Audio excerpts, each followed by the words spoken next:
네, 그 2교시 들어가겠습니다. 이제 본격적으로 수업을 하게 될 텐데요. 여러분, 이제 제가 생각하는 행동의 가치는 그 행동을 끝까지 이루는 데 있다고 생각합니다, 저는. 그래서 여러분들 지금 시작은 이미 하셨으니까 여러분 지금 시작하셨던 그 시작의 결의가 실제 결과물, 성과물로 발현될 수 있도록 제가 최대한 견인해 드리고 싶고 여러분들도 최선을 다해서 하루하루 정진해 나가셨으면 좋겠습니다. 네, 초반에 하는 이 내용들은 굉장히 쉽습니다. 무역 비전공자분들이 보셔도 아 이런 내용이구나, 뭐 이런 메커니즘으로 무역이 이루어지는구나 라고 뭐 이해 차원에서 제가 드리는 거니까 뭐 전혀 부담감 갖지 마시고 하십시오. 그리고 아까 말씀드린 대로 효율성이 없는 공부는 실패한다. 효율성이 뭔지는 제가 말씀드릴게요. 이게 또 효율성일 수 있죠. 이렇게 목표물을 설정하고 공부한다. 내가 오늘 공부했는데 무엇을 했는지에 대한 잔상이 없어요. 그러면 실패하는 거죠. 또 압축 정리. 이것이 무엇인지 귀가하시면서 이렇게 되뇌이시면 됩니다. 입 공부하시라는 말씀 드렸어요. 내 입에서 밖으로 끄집어내는 것이 진정한 공부예요.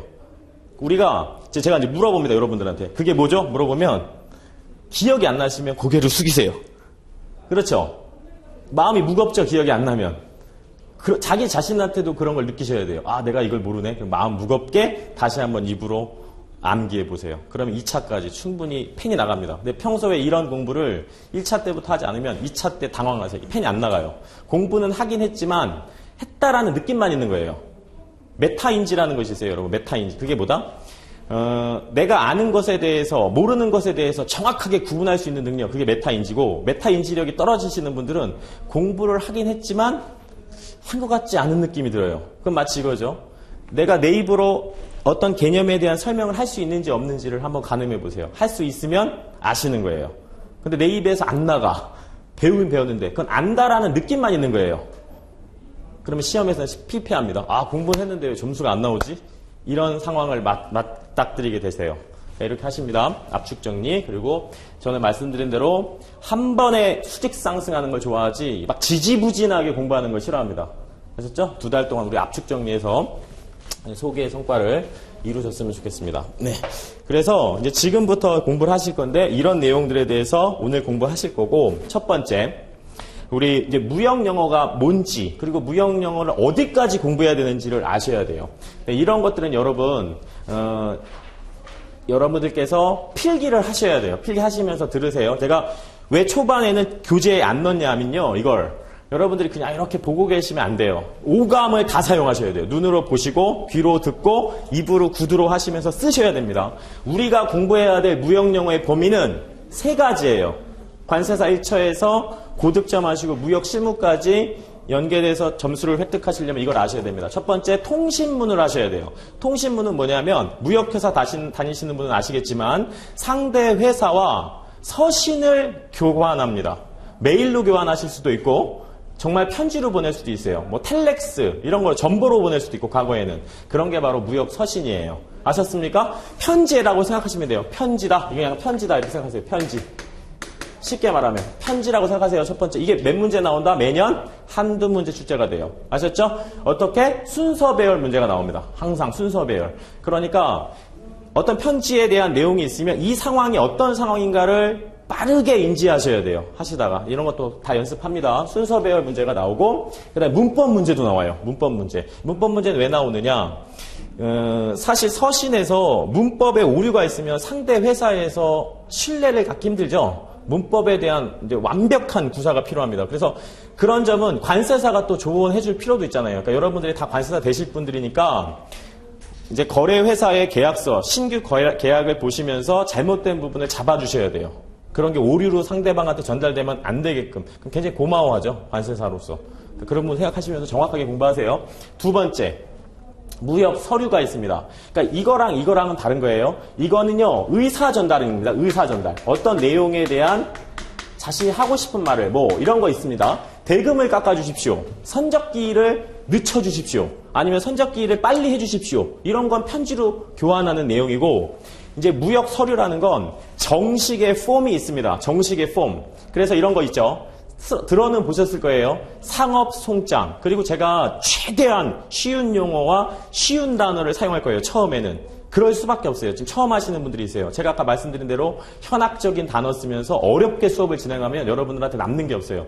최대한 머리에 남을 수 있게 강의하기 위해서는 상업송장은 뭐다? 3대 서류가 한 번만 따라해보세요. 상업송장, 입으로 운송서류, 보험서류. 이게 3개가 무역의 3대 서류예요. 상업송장, 운송서류, 보험서류. 상업송장은 뭐냐면요. 수출상 있잖아요. 수출상이 수입상한테 어떤 물품이 어떤 가격으로 어떤 수량으로 간다라는 것을 전달하는 거예요. 그러니까 계산서예요. 아셨죠? 제가 이 생수물을 팔면서 이거 수량 몇 개 가고요. 가격이 얼마입니다라고 수출상이 전달하는 거예요. 누구한테? 수입상한테. 그게 상업송장이에요. 쉽죠? 되게 쉬운 거예요, 무역은. 그 다음에 운송서류는 뭐다? 우리 이 물품을 보내기 위해서는요. 반드시 국제운송이라는 게 수반돼요.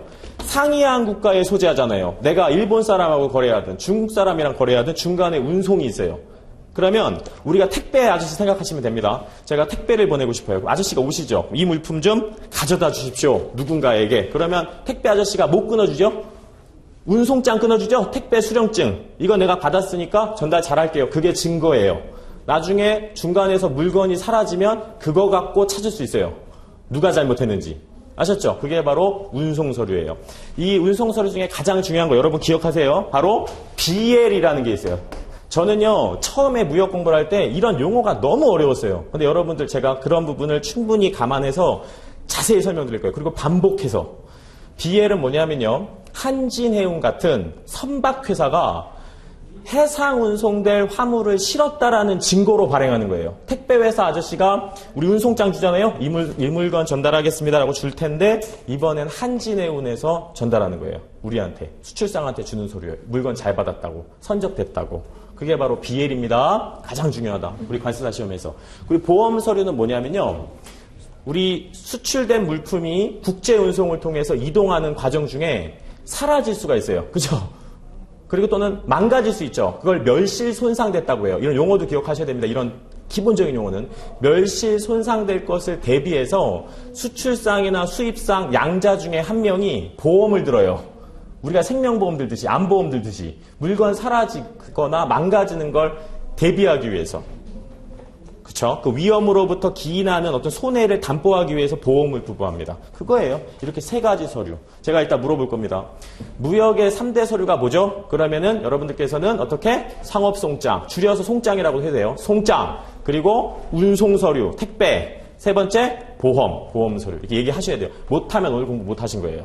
아셨죠? 이게 포인트예요. 자, 그리고 이것과 관련된 서류의 폼이 양식이 문제가 나오고요. 딱 쥐어줍니다. BL이. 혹은 보험 서류가, 혹은 상업송장이. 그리고 그와 관련된 실무가 한 10에서 20%가 출제가 돼요. 아셨죠? 네. 요건 직접 쓰셔야 돼요. 여러분들께서. 암기해야 되거든요, 이건. 이건 없어도 그냥 여러분이 아셔야 돼요. 그리고 3번째가 뭐다? 여기까지 암기되셨죠? 첫 번째 통신문, 2번째 무역 서류. 3번째, 이거랑은 다른 거예요, 여러분. 이거는 편지예요, 위에 건. 3번째가 국제협약과 규칙이에요. 우리 관세사 시험에서는 누가 제일 중요하다? 국제협약과 규칙이 중요하다. 네. 이게 어떤 거냐면요. 제가 일본 사람이랑 거래를 해요. 그런데 일본 국내법이나 한국 민법을 사용해서 당해거래에 사용하다 보면 그걸 준거법이라고 합니다. 매매계약의, 국제무역계약의 준거법. 그럼 문제가 발생해요. 그죠? 제가 핸드폰 수출업체인데 50개국의 수입상하고 거래하다가 제가 이제 잘 보이기 위해서 수입상의 그 개별 국내법을 다 이용하기로 해서 우리 거래에. 그러면 저는 무역거래 못해요. 법 공부만 해야 돼요. 왜? 차후에 일어날지 모르는 어떤 분쟁이라든가 위험에 대비해서 저는 법을 미리 공부해놔야 되잖아요. 일본법, 중국법, 아프리카 무슨 법, 50개국 거 다 공부해야 돼요. 그러면 아무 업무도 못 보는 거예요. 그래서 국제적으로 국제 물품 매매 계약에 있어서 우리 준거할 수 있는 통일화된 법을 모색하는 그런 방향이 있었어요.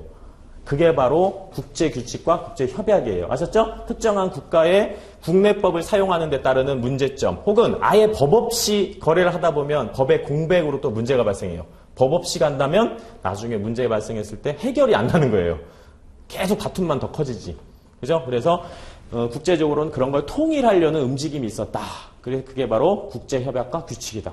여기서 몇 프로? 70% 출제됩니다. 네, 관세사 시험의 꽃이죠. 네, 압도적으로 많이 나와요. 그 다음 첫 번째. 이것도 순위가 정해져 있어요. 1순위, 2순위, 3순위가 있습니다, 여러분.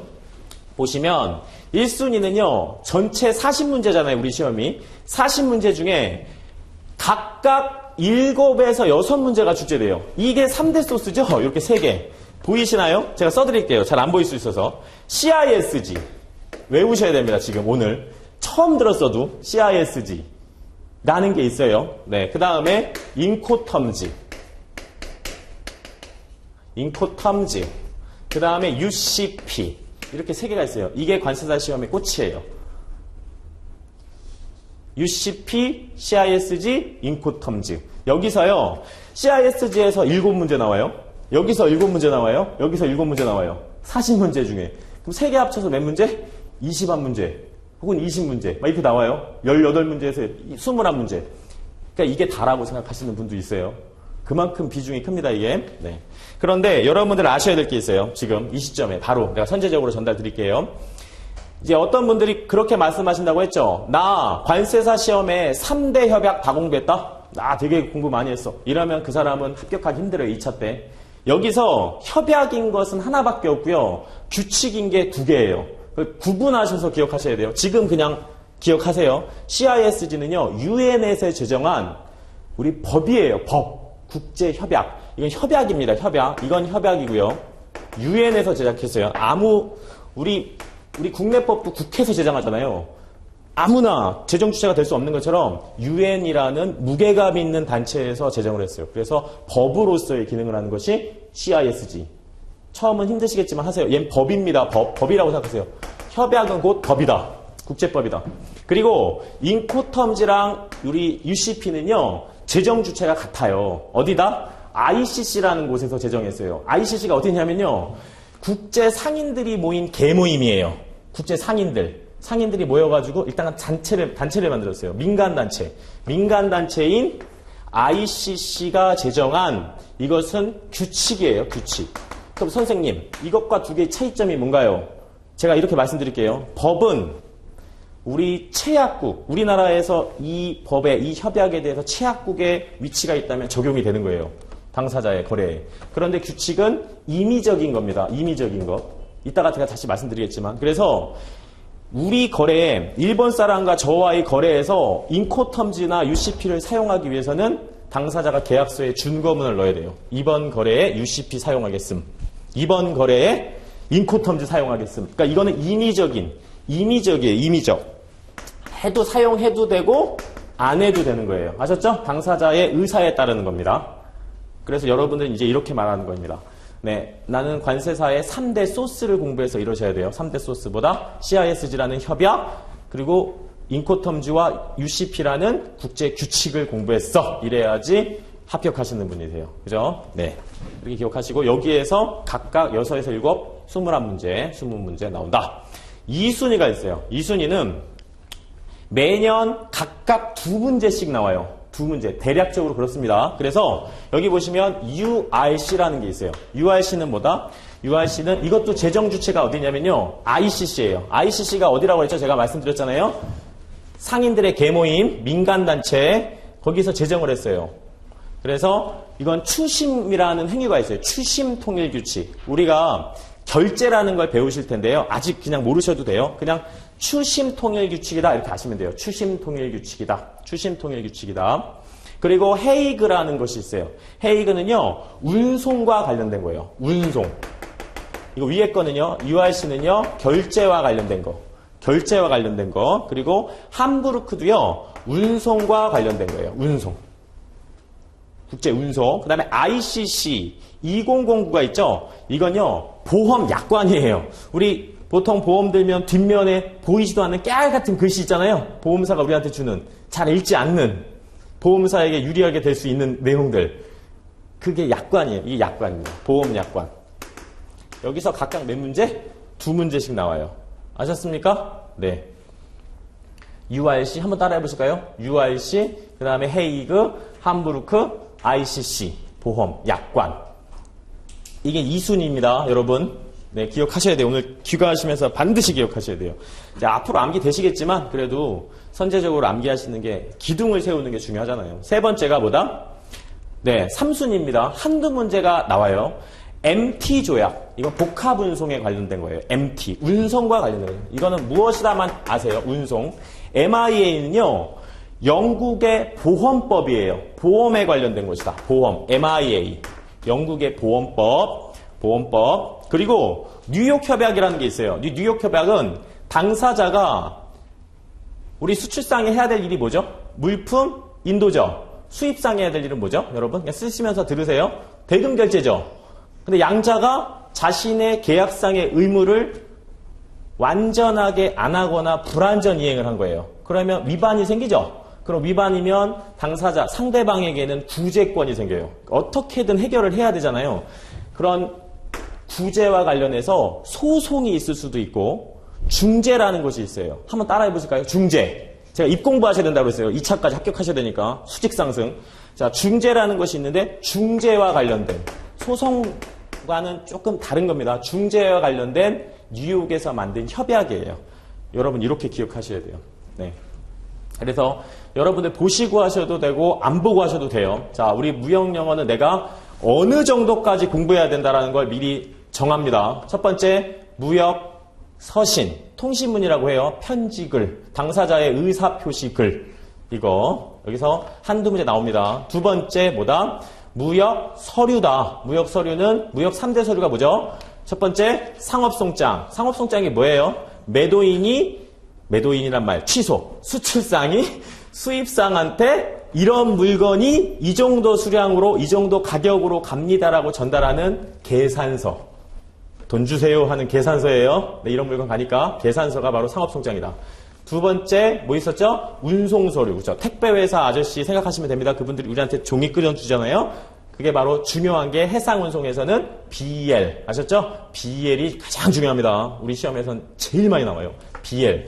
그리고 세 번째가 뭐죠? 보험서류. 보험이죠? 화물이 가다가 망가지거나 없어지는 걸 대비한 거. 보험서류. 이게 3대 서류. 암기 다 되셨잖아요, 지금. 뭐가 어렵습니까, 이게? 네, 저랑 같이 공부하면 쉬워요. 그 다음에 국제협약과 규칙은 조심할 점이 협약은 법이다.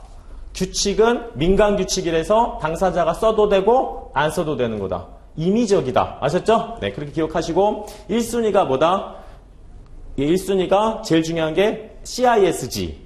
두 번째가 뭐다? 인코텀즈. 세 번째가 뭐다?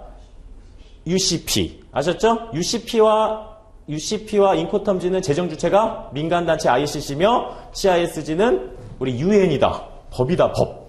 이렇게 생각하세요. 그리고 2순위가 URC. 이건 결제와 관련된 거예요. 그냥 쓰세요. 그냥 추심이라고 쓰세요. 결제 옆에다가. 추심에 관련된 결제 규칙이에요. 아셨죠? URC가 뭐다? 추심 통일 규칙이라는 거 있어요. 추심. 오늘 배우실 거예요. 추심도 잠깐. 네. 그리고 헤이그는 운송과 관련된 우리 선화증권에 관한 선화증권이 바로 BL인데요. BL과 관한 국제 우리 규정이에요. 그리고 함부르크도 우리 운송에 이거는 BL에도 적용이 되고 우리 다른 거에도 적용돼요. 지금은 그거 아실 필요 없어요. 그냥 운송. ICC는 보험. 아셨죠? 보험 관련된 거. 약관이라고 말씀드렸죠? 약관이라고 쓰세요. 보험 약관이다. 자, 그리고 MT 같은 경우는 운송과 관련된다. 그리고 MIA는 보험이고, 그리고 뉴욕 협약은 다툼이 있을 때 해결하는 중재와 관련된 규정이다. 이렇게 알고 계시면 돼요.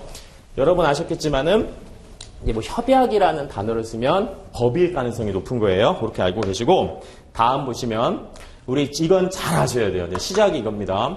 이것도 이제 거기에 없어요. 근데 여러분들께서 한번 이건 그냥 놔두시고요. 놔두시고 이제 제가 지금 필기하는 걸 한번 보세요. 같이 쓰셔도 돼요. 우리 이제 무역 계약에 대한 전체적인 개괄을 한번 해볼게요. 전체적인 개혁. 우선 당사자부터 한번 해볼게요. 당사자. 여러분. 오늘은 그냥 편하게 그냥 공부하세요. 당사자가 두 사람이 있죠. 예를 들어서 우리 한국에 있는 수출상을 뭐라고 하죠, 여러분? 엑스폴터라고 해요. 엑스폴터. 그죠? 그 다음에 수입상은 뭐라고 하죠? 임폴터라고 하죠. 자, 이거 모르시면 안 되죠?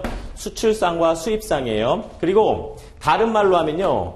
이렇게도 말합니다. 무역에 관련돼선 엑스폴터와 임폴터라고 하지만 당사자입니다, 지금. 이럴 수 있죠. 매매 계약에서는 판매자와 구매자죠. 판매자라고 부를 때는 셀러라고 합니다. 아셨죠? 같은 사람인데 이름이 달라진 거예요. 셀러. 그리고 수입자는 뭐라고 하죠? 바이어. 앞으로 이제 수업을 하면서 제가 계약에 치중이 되면 셀러라고 할 거고 수출에 초점을 맞추면 엑스포터라고 할 거예요. 아셨죠? 이름은 막 달라집니다, 여러분. 요 일단 두 개만 알고 계세요. 이거 말고 몇 개가 더 있어요. 오늘은 이 두 개만 알고 계세요. 이 양자가요, 여러분, 일정한 절차를 거쳐서 뭐를 한다? 매매 계약을 체결하게 돼요. 그 체결한다는 그 용어, 성립됐다라고 하는데요. 계약이 성립됐다라고 하는 걸 뭐라고 하냐면 영어로 한번 따라해 보세요. formation. 그리고 conclusion이라고 해요. 그런데 formation은 법리적인 얘기예요. 계약이 성립됐다고 해요. 우리 회사 다니시는 분이시니까 무역회사에서 그런 말 합니까? 야, 우리 매매 계약이 성립됐어. 그런 말 안 하잖아요. 계약이 체결됐다고 하잖아요. 그러니까 실무적으로는 conclusion이라고 하고 법리적으로는 우리 뭐라고 한다? formation 한다고 해요. 아셨죠? 같은 거니까 알고 계세요. 그래서 당사자가 어떻게 된다? 여러 가지 과정을 거쳐서 성립이 돼요. 매매 계약이. 이 과정에는 어떤 거 있는지 잠시 후에 배우실 거예요. 매매 계약이 성립이 됩니다. 그러면 성립된 계약을 우리 이행해야 되잖아요. 이행 과정이 있을 수 있어요. 이 성립된 계약을 이행.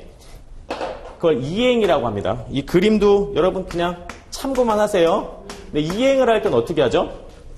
수출상이 해야 될 가장 중요한 의무가 뭐예요? 물건을 보내는 거죠. 그래서 물건을 보낼 때는 어떤 게 필요하다? 국제적으로 운송이라는 행위가 필요해요. 운송이 필요하겠죠.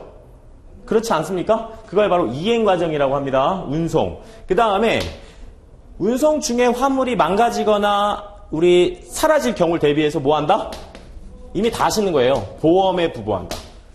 그렇죠. 보험에 부부하겠죠. 그리고 수입상은 수출상이 준 물품에 대해서 쌍무적으로 반대적인 의무로 뭐를 한다? 대금을 결제하겠죠. 아주 쉽습니다. 지금 결제한다.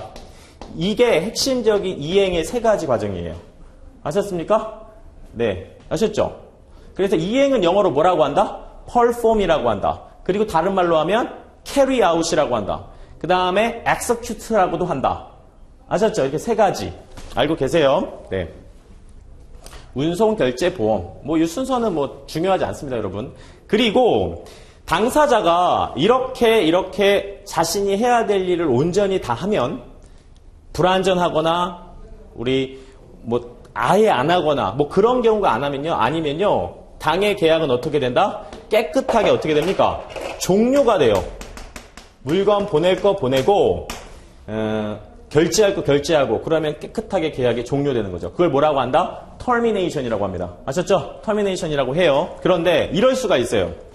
자, 이제 지금부터 하나씩 보실 거예요. 성립 과정에는요. 여러 가지 우리 필요한 절차들이 있어요. 그래서 성립 과정에서 여러분 알아야 하실 것이 일정한 절차. 제가 간단하게 말씀을 드리면 이겁니다. 제가 휴대폰을 수출하고 싶은데 이 내가 만든 휴대폰을 어느 회사에 수출할까? 라고 했을 때 또는 어느 나라에 수출할까라는 생각을 했을 때 가장 먼저 해야 될 것이 뭐냐면 해외 시장 조사라는 걸 해요. 그렇겠죠? 해외 시장을 조사해서 이번에는 미국 시장에 또는 유럽 시장에 한번 팔아봐야 되겠다 하는 것이 바로 해외 시장 조사예요. 그게 절차예요, 여러분. 네, 이거 책에 다 있으니까 그냥 이것만 들어보세요. 그리고 그 해외 시장 조사를 하고 또 뭐 한다? 당사자를 찾는 거죠. 목적 시장에 선정이 되면 어떻게 한다? 누구한테 판매할지 유능한 거래처를 또 찾아요. 그걸 거래처 선정이라고 합니다. 아셨죠? 거래처 선정. 그리고 거래처가 선정이 되면 그 사람한테 거래를 또 제의해요. 그렇게 해서 계약이 시작이 되는 거예요. 아셨습니까? 네, 이건 쉽죠. 여러분들께서 아셔야 될 것은 성립 과정과 이행 과정과 종료 과정을 보셨어요. 네, 이렇게 좀 이해하세요. 이건 기억하시죠? 네. 근데 여기에서 중요한 거, 성립 과정에서 가장 중요한 개념이 있어요, 여러분. 중간에 쓰세요. 여기다가 요건 안 쓰셔도 되는데 요건 쓰세요. 청약이라는 행위가 있어요. 이 법리적으로 청약. 그리고 승낙이라는 행위가 있어요. 이 청약과 승낙. 요게 우리 성립 과정에서는 가장 중요해요.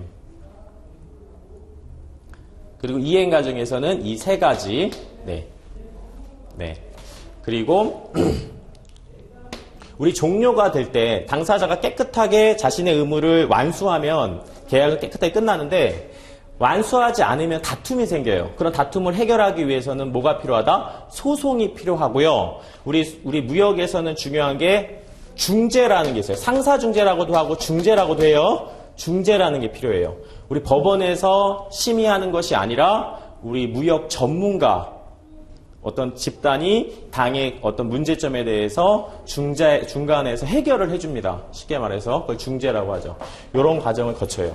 아셨죠? 이렇게 되고 여러분들 대부분이 이렇게 모든 책에서 이렇게 기술하고 있어요. 성립과 이행과 그 다음에 종료 과정. 영어는 어떻게 한다? formation과 conclusion이라고 한다. 이행은 carry out과 우리 perform이라고 한다. 종료는 termination이라고 한다. 아셨죠? 네.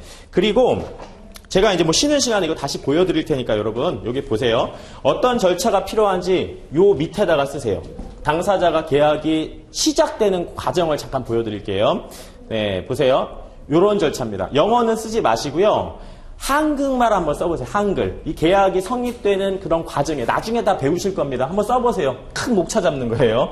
네, 해외시장 조사. 해외시장 조사. 두 번째가 뭐다? 거래처 선정. 한글만 쓰세요. 그 다음에 거래 제의. 이런 거죠. 어느 시장에 팔아야 내 물품이 수익을 많이 낼 수 있을까라는 걸 조사하는 것이 바로 해외시장 조사입니다. 그리고 목적 시장이 선정이 되면 어떻게 한다? 누구한테 팔지를 정하는 것. 그게 바로 거래처 선정이에요. 제임스한테 팔지, 탐한테 팔지 정하는 것이죠. 여러분 제가 이거 왜 하는 겁니까? 압축 정리해서 수직 상승하려고 하는 거예요. 네, 목차를 안 잡으면 공부가 안 돼요. 그래서 지금 어떤 과정 속에 있는 겁니까? 이 성립 과정 속에 있는 거예요. 계약이 성립되는 그 절차입니다. 앞 글자만 따셔도 돼요. 해외시장 조사, 거래처 선정, 이건 이해하시면 되죠. 그리고 제가 결정을 했어요. 탐이라고. 그럼 탐한테 어떻게 한다? 거래 제의를 하죠. 탐아, 나는 한국에 있는 휴대폰을 우리 생산하는 업체인데 너한테 이번에 판매하고 싶어. 이 정도 가격으로. 그래서 거래 제의를 합니다. 아셨죠? 거래 제의를 해요. 그러면 탐이 그걸 보고서 관심이 좀 가요. 그럼 어떻게 한다? 상품에 대한 조회를 합니다. 관심 가는데 카탈로그나 이런 것 좀 보내줘. 가격표 같은 거. 그렇게 상품 조회를 해요. 그러면 가만히 있으면 돼요? 반갑잖아요. 우리 한국 업체는. 그러면 그것에 대해서 회신을 해줘요. 상품 조회와 회신이라고 해요. 그죠? 상품 조회와 회신을 해줘요. 그러면 어떻게 한다? 여기까지 되면 이제 계약이 성립될 것 같은 그런 단계까지 온 것 같아요. 그러면 상대방이 그냥 할 수는 없고 신용조사라는 거래요. 이 업체가 정말 믿을 수 있는 업체인지, 자금력은 있는지, 그렇죠. 나중에 뭐 다른 불미스러운 행동이 일어나지 않을까라는 우려로 신용조사를 합니다. 아셨죠? 신용조사를 해요. 그리고 신용조사까지 마무리되면 제일 중요한 거죠. 청약이라는 행위를 해요. 그냥 여러분 그냥 들어만 두세요. 청약이라는 것만 쓰세요. 그냥. 청약이 뭐다? 청약하는 사람, 우리 물건을 판매하는 사람이든 물건을 수입하는 사람이든 계약을 성립시키고자 하는 의사표시를 해요. 이제 본격적으로. 이렇게 해서 팔고 싶습니다. 이렇게 구매하고 싶습니다. 라는 계약을 성립시키고자 하는 의사표시가 뭐다? 청약이다. 여러분 한 번만 따라해보세요. 청약이 뭐다? 청약자가 청약을 받는 자를 피청약자라고 해요. 피청약자에게 전하는 계약을 성립시키고자 하는 확정적인 의사표시예요. 제일 중요합니다. 이게 지금 성립 과정에선 청약을 보내요. 그러면 상대방이 그것에 대해서 어떻게 한다? 오케이 해줘야 계약이 성립되는 거예요. 승낙하면 그걸로 바로 계약서가 작성이 돼요. 아셨습니까? 청약과 승낙이 가장 중요하죠. 우리 성립 과정에서는. 승낙은 뭐냐면요. 상대방한테 청약을 받았어요. 그것에 대해서 그대로 받아들여야 돼요. 그대로. 일말의 변경이나 수정이 있으면 안 돼요. 제한이 있으면 안 돼요. 그대로. 그걸 경상의 원칙이라고 해요. 이렇게 보낸 청약서에 대해서 한치의 건드림이 없이 그대로 받아들이는 것. 그게 바로 승낙의 요건이에요. 그러면 계약이 성립이 돼요. 거기다 수정을 한다거나 변경을 한다거나 그러면은 다시 이 사람이 새로 또 청약한 거예요. 상대방이. 아셨죠? 그러니까 승낙은 그대로 받아들여야 한다. 무수정, 절대적이라는 단어가 또 중요할 거예요. 앞으로. 아셨죠? 그냥 그렇게 아세요. 네, 청약은 계약을 성립시키고자 하는 확정적 의사표시다. 승낙은 이것에 대해서 그대로 거울처럼 똑같이 받아들여야 한다. 그러면 계약은 어떻게 된다? 성립한다. 아셨죠? 이렇게 이해하시면 됩니다. 그리고 여러 가지 이제 조건을 또 합의해요. 이런 조건 합의하겠죠. 승낙 밑에 쓰세요. 조건합의. 자, 이것도 좀 이따 보실 건데 조건합의는 이겁니다. 품질은 어떻게 할지, 수량은 어떻게 할지, 가격은 어떻게 할지, 그렇겠죠. 선적은 언제까지 보내줄지. 네, 제가요 책에다가 일부러 안 넣었어요. 그 이유 아세요? 여러분들은 이제 손을 가볍게 두시면 안 됩니다. 계속 쓰시면서 2차까지 달려가셔야 돼요. 이런 내용이 있으면 들으시면서 그냥 막 쓰셔야 돼요. 그렇게 훈련된 분들이 제가 말씀드린 대로 합격하시는 거예요. 책에 다 있잖아요. 그럼 그냥 구경만 해요. 이렇게. 그런 분들은 합격이 안 돼요. 아셨죠? 제가 합격한 비결은 입과 눈과 귀와 손을 가만두지 않았다는 거예요. 6시간씩 공부해도. 수석은 못했지만. 아셨죠? 여러분 그렇게 하셔야 돼요. 직장 다니시는 분들. 그래서 처음이지만 여러분 큰 그림을 그리셔야 되고 조건합의는 그런 겁니다. 자, 그래서 잠깐 말씀을 드리면 주요 조건이 여기 있는 거예요. 청약 승낙 다음에 이제 당사자가 계약하기로 했잖아요. 그럼 합의를 하면서 여러 가지 조건을 나눠요. 그 조건 합의가 뭐다? 네, 잠깐 넘어가도 될까요? 저 다시 보여드릴 거예요, 제가. 이게 다 우리 목차예요. 2차의 목차. 주요 조건은요, 이렇게 암기합니다. 자, 보세요. 제가 어떻게든 암기시켜드려요. 이렇게 암기하세요. QQPPP-SI. 한 번만 따라해보세요. 안 따라하셨네요.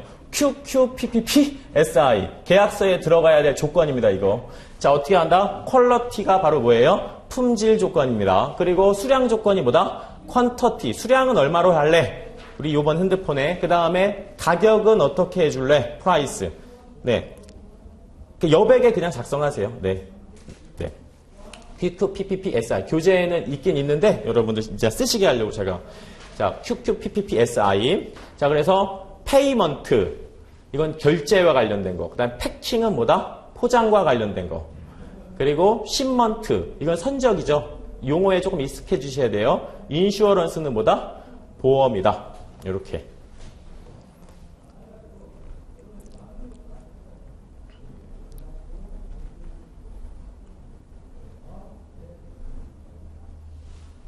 앞 글자 따셨어요, 지금? 한 번만요, 다시. 시작. QQ, PPP, SI. 되셨죠? 그게 계약서에 들어가는 거예요. 네. QQ, PPP, SI. 그러면 이제 2차 때는 목차가 나가요.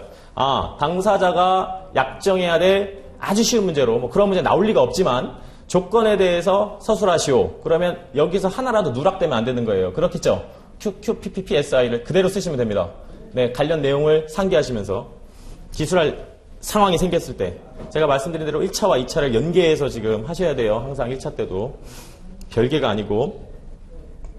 영어는 안 쓰셔도 됩니다. 네, 그냥 한국말로 QQPPP-SI 쓰시고 품질 조건, 수량 조건 하시면 되고 이걸 물품에 대한 조건이라고 해요. 뭐라고 한다? 물품에 대한 조건이라고 합니다. 이걸 물품의 조건이라고 합니다. 물품에 관련된 거냐 전부 다. 품질이나 수량이나 이런 것들. 네. 그렇죠. 물품에 관련된 조건입니다. 네. 그리고 그 밑에 분쟁 해결에 관련된 것도 또 합의예요, 양자가. 하나 써놓으실까요? 물품에 관련된 것이 있고 이 전체가요, 여러분. 여기서 여기까지가 우리 물품에 관련된 조건이에요. 물품 조건. 물품 조건이고 요거와 덧붙여서 분쟁 해결에 대한 조건을 나눠요. 아셨죠? 이렇게. 여러분 이제 시작이 좋으셔서 합격하실 거예요. 성립을 쓰시면서 들으십니다. 당사자가 만나서 계약을 성립하는 그 상황에서 나누어야 될 조건이 있다. 물품에 대한 조건도 나누고 분쟁에 대한 조건을 나눈다. 물품에 대한 것은 QQPPP-SI다. 아셨죠? 이건 언제 하는 거다? 청약과 승낙이 이루어진 이후에 하는 거다. 아셨죠? 네, 이렇게. 승낙이 되면 계약이 시작되는 거예요. 그러니까 여러 가지 어떤 상황들을 약정해야 되겠죠? 네. 이렇게 큰 그림 그리시면 돼요. 처음부터 제가 보여드리는 이유가 그거예요. 지역적으로 들어가다 보면 오늘은 청약 배울게요. 오늘은 품질 조건 배울게요. 그럼 내가 도대체 어디 있는지 잘 몰라요. 어디 위치에 있는지. 그럼 2차가 기술이 안 됩니다. 그러니까 크게 보시고 지역적으로도 보시고 이렇게 이원화해서 왔다 갔다 하셔야 됩니다. 그래야 합격하시는 거예요. 네. 그리고 여기까지 되셨죠? 이렇게 해서 다시 돌아옵니다, 제가. 여러분이 이제 안 보셔도 성립 과정에서는 뭐가 있었다? 당사자가 매매 계약을 성립하는 절차들이 있었죠? 안 보시고 한번 해보세요. 필기 보셔도 되는데 처음에 뭐 한다? 해외 시장 조사한다. 수출상인 나는 수입상을 찾는 거죠. 그리고 해외 시장 찾으면 뭐 한다? 거래처를 선정한다. 아, 암기 잘하시네요. 그 다음에 이해해보시면 그 사람한테 뭐 한다? 거래를 제의한다. 그렇죠? 그 사람, 거래 제의 받은 사람이 관심이 생기면 상품을 조회하겠죠. 궁금한데 상품 조회하죠. 그럼 가만히 있어야 돼요? 회신해줘야 되죠. 상품 조회하고 회신해주고. 그러면 지금까지 오면 거의 성립될 것 같아요. 그러면 양자는 뭘 합니까? 신용조사를 하죠. 어떤 사람인지 알고 싶은 거예요. 어떤 회사인지. 그러면 신용조사까지 마치면은 본격적으로 이제 매매계약의 법리가 시작되는 거예요. 당사자한테 일방이 날려요. 뭐를? 청약서를. 계약하자. 청약이 뭐다? 계약을 성립시키고자 하는 확정적인 의사표시. 그걸 받은 상대방은 어떻게 한다?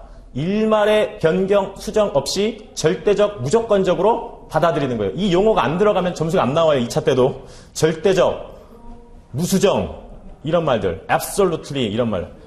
unconditional, 이런 말이 들어가야 됩니다. 그러니까 제가 이렇게 말씀을 드리는 거예요. 아주 기본적인 거는 해야 돼요.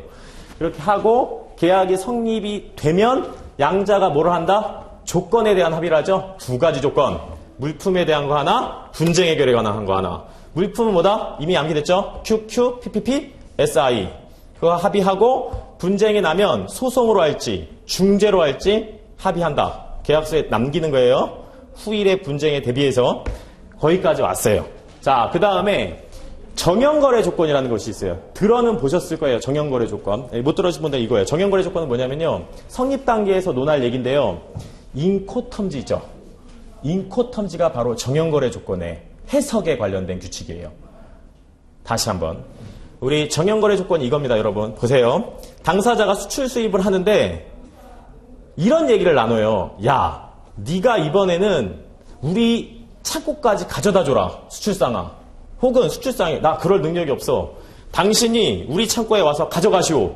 뭐 이런 얘기를 할 거 아닙니까? 혹은 뭐 수출국에 있는 본선까지 내가 실어주겠소. 등등의 얘기를 해요. 근데 이렇게 얘기하다 보면 번거로워요.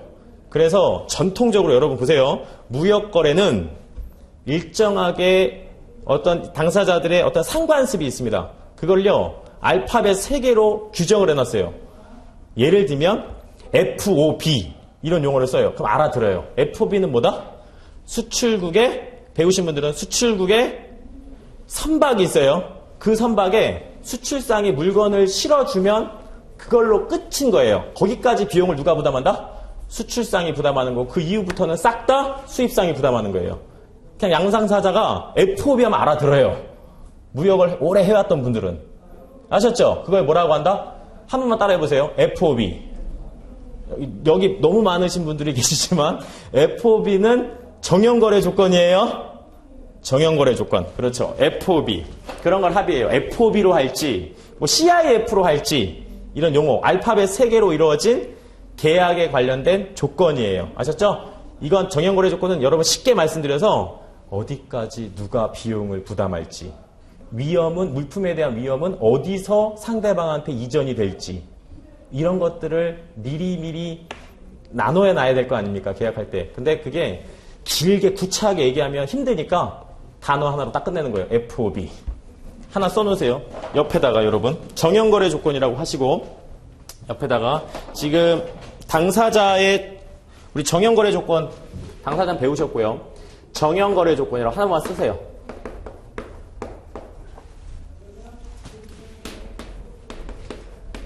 조건은 예를 들어서 FOB가 있다.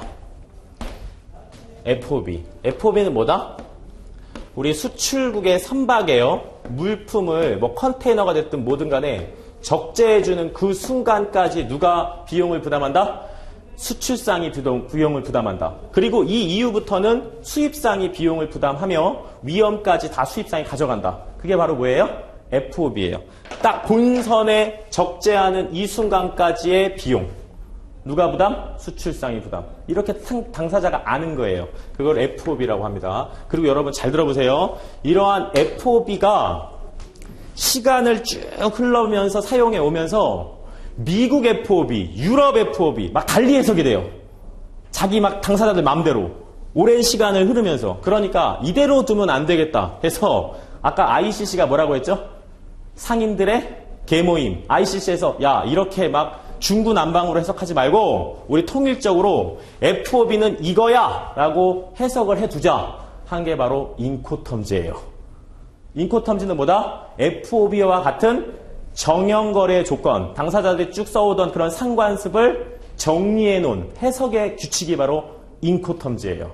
아셨죠? 관세사 시험에 3대 꽃 인코텀즈. 한 번만 따라 하시죠. 인코텀즈, 정형거래 해석에 관련된 규칙. 지금은 쉽게 그렇게 이해하세요.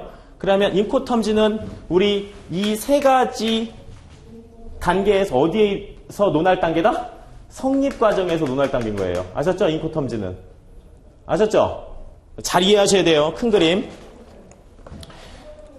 그리고 정형거래 조건은 인코텀즈 생각하시면 돼요. 정형거래 조건, 인코텀즈. 정형거래 조건, 인코텀즈. 제가 반복하는 이유가 있어요. 그리고 CISG는 뭐냐면요. 우리 비엔나 협약이라고 해요. 비엔나 협약. 이건 UN에서 제정했다고 그랬죠. UN에서. 아까 전에 제가 비엔나 협약은 우리가 총 몇 조까지 공부하셔야 된다? 1조부터 89조까지. 아, 암기력이 좋으십니다. 다 기억하실 거예요. 89조까지 공부하셔야 되는데 1조부터 비엔나 협약 1조부터 24조까지가 청약과 승낙에 관련된 내용이 있어요. 아셨죠? 그럼 청약과 승낙은 우리 성립에 대한 얘기잖아요. 그러니까 이 성립 과정에서는 두 가지 법리가 필요해요. CISG와 인코텀즈. 아셨습니까? CISG와 인코텀즈가 필요한 겁니다. 성립 과정에서는 이 법리가 어디서 필요한지를 아셔야 돼요. 다시.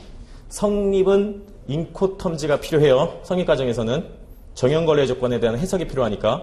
그리고 CISG는 청약과 승낙을 24조에서 다루고 있어요. 24조까지. 그러니까 CISG도 필요한 거예요. 나중에는.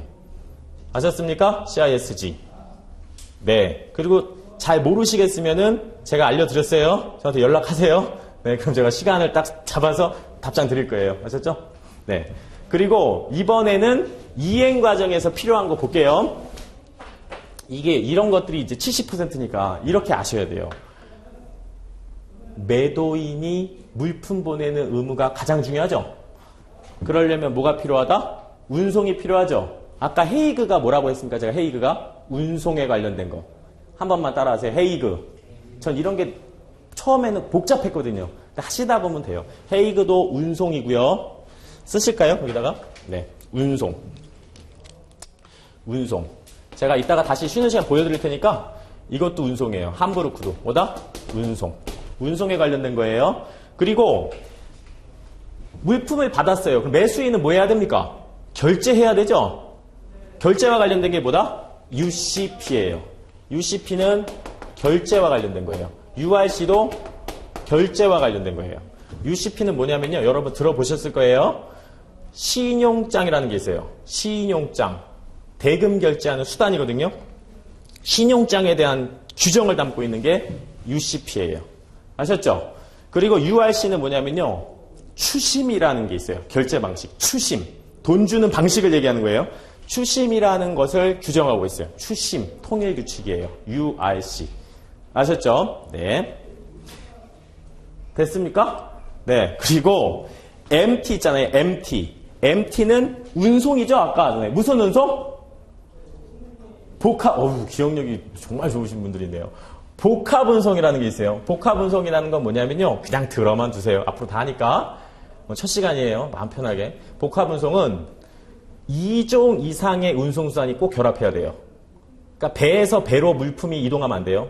배에서 항공기로 혹은 항공기에서 도로로, 철도로 2종 이상의 운송수단이 결합돼서 전체의 전 운송에 대해서 1인의 운송인이 책임지는 단일의 운임을 받고 책임지는 방식이 앞으로 배우실 복합운송이에요. 아셨죠? 그냥 두 가지의 운송수단이 결합됐다 생각하시면 돼요. 쉽게 말해서. 그런 걸 규정하는 게 뭐다? MT. 아셨죠? MT. 그 다음에 CMI도 운송에 관련된 거예요. 그냥 CMI. 여러분 너무 이제 복잡하시니까 운송.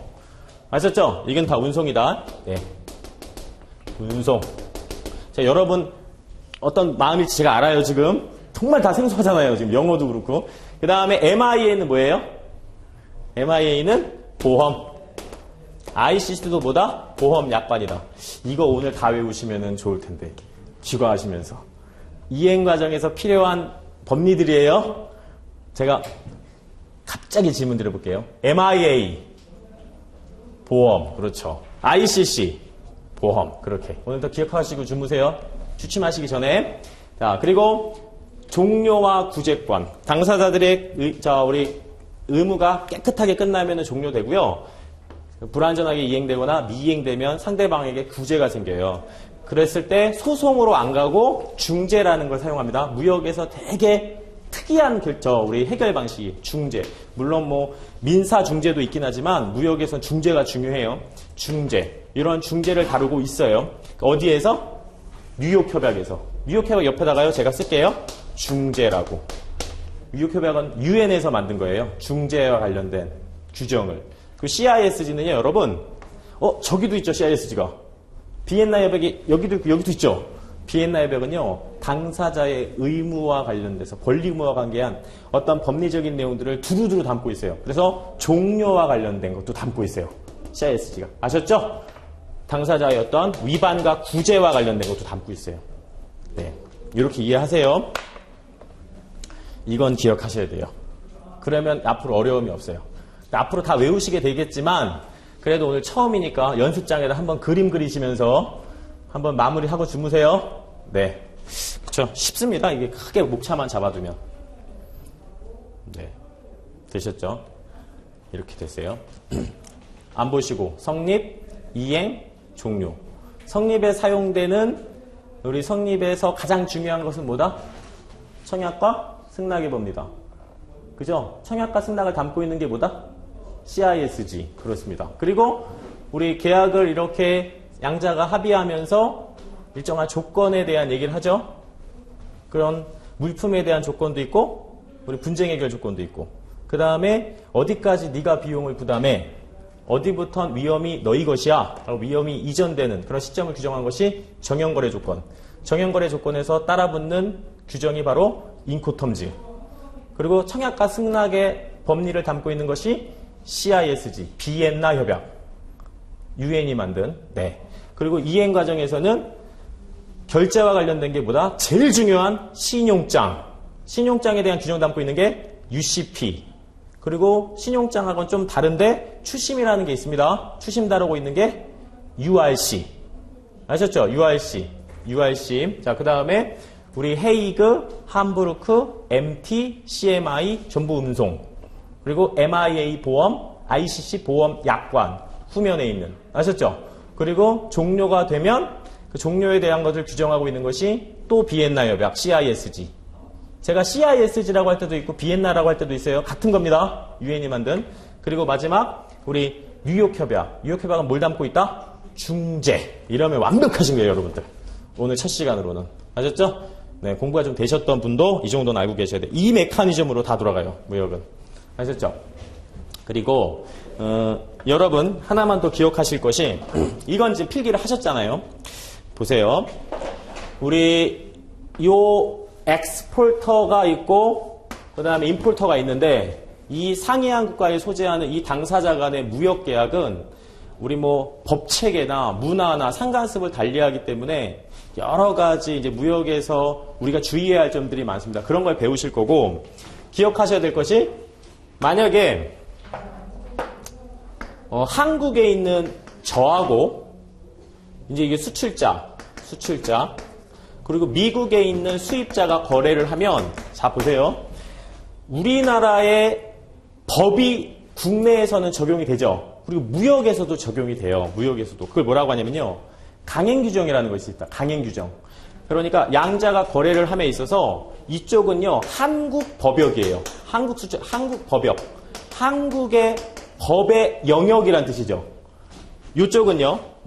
우리 미국이라고 치면 미국의 법역이에요. 그리고 여러분들께서 아셔야 될 것이 이 두 당사자의 관계를 뭐라고 하냐면요. 이 무역 매매 계약을 체결한 이 당사자의 관계를 섭외적 사법 관계라고 해요. 섭외적 사법 관계. 그리고 이들의 관계를 규정하는 것이 바로 우리 섭외사법이라고 하고 다른 말로 하면은 국제사법이라고 해요. 국제사법이라고 합니다. 이 둘의 관계를 규정하는 것을 국제사법이라고 하는데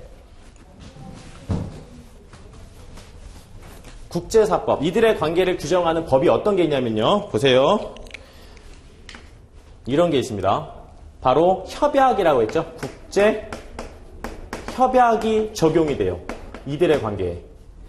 그렇겠죠. 당사자가 타국에 소재하니까 국제 협약으로 당사자의 어떤 의무나 권리를 규정하는 거예요. 국제 협약. 그리고 국제 규칙이 있어요. 여기서 질문 드립니다. 협약은 뭐였다? 법. 어우, 잘하시네요. 규칙은 뭐였다? 민간단체가 제정한 임의적인 것. 준거문은 들어가야 된다.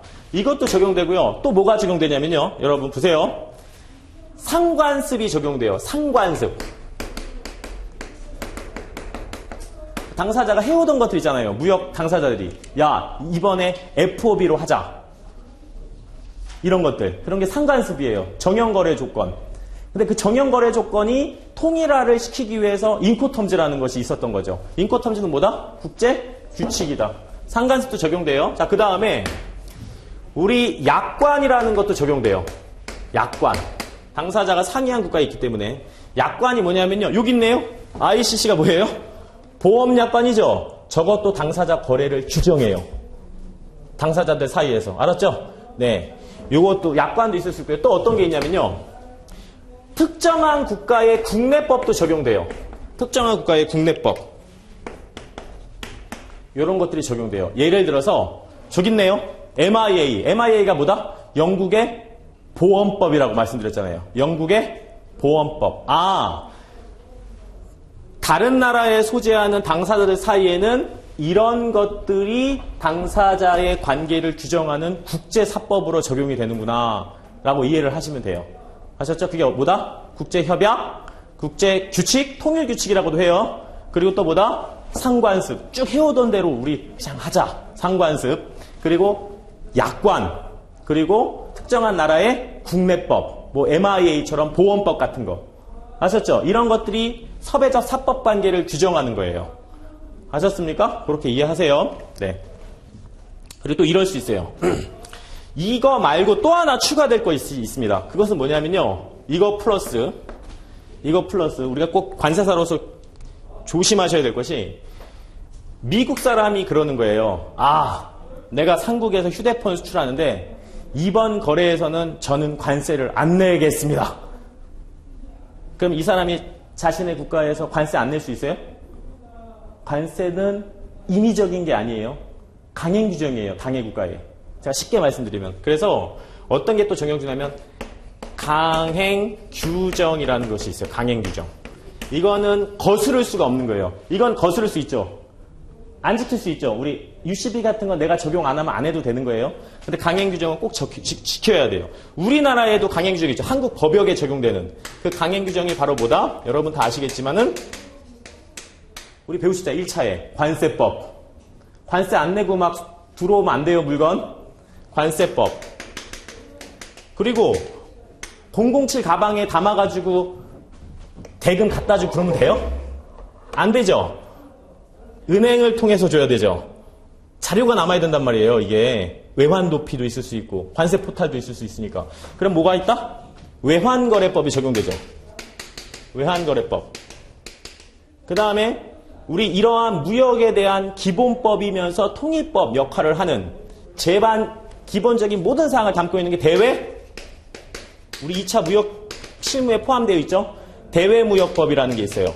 이거는요, 한국 법역에서 적용되는 강행 규정이에요. 아셨습니까? 아하. 그러면 당사자 간의 무역 거래에 있어서 적용되는 것이 국제사법도 있고 해당 국가 자국 내에서 적용되는 강행 규정이라는 것이 있구나. 근데 강행 규정은 임의 규정이 아니기 때문에 거스를 수 없구나. 지켜야 되는구나. 관세도 내화하며 또 뭐 한다? 우리 대무역법 같은 기본법도 지켜야 되고 돈도 은행을 통해서, 외국한 은행을 통해서 결제가 이루어져야 되고 007 가방에 담아서 돈 주면 안 되고 이런 걸 알고 계셔야 돼요. 우리 관세사로서. 아셨죠? 기본적으로. 네, 그래서 이번 시간에는 우리 무역 계약의 어떤 전체적인 메커니즘에 대한 개괄을 아셨고요. 필요한 용어들도 배우셨어요. 몇 가지는.